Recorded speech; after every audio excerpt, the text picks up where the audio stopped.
Isaiah 55, 8 through 9 says, "For my thoughts are not your thoughts, nor are your ways my ways, declare the Lord.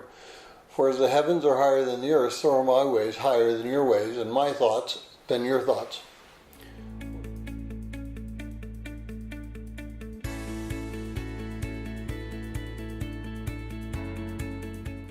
Well, if you're joining us in reading through this 90-day reading plan, today's reading is Isaiah 54 through 55, and I encourage you to read that passage.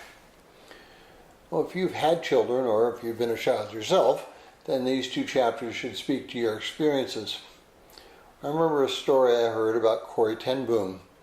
She was a Dutch woman who hid Jews in her home during the Second World War.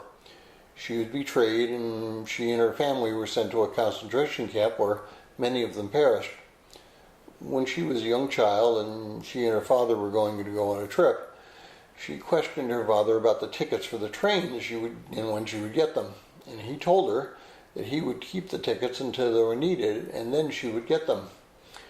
She would only get them when they were needed by her.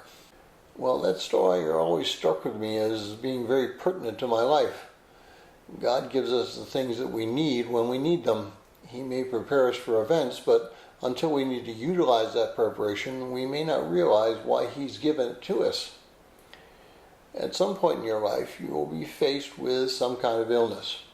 It may not be you, but a family member. It may be curable or it may be terminal. In any event, until that time comes, it may not be thoughtful in your mind, at least, that God is preparing you for that event, but He is. He's been preparing that ticket for your entire life. The experiences that you've had, the people that you know, all that have been in preparation for that event. We cannot control what occurs in our lives. God is in control. We may not understand why things happen, but we understand that God is God who is in control and who allows it. Whether the experience is good or bad, it is God who should receive the glory, and we should look to our training so that we might apply God's grace to our lives.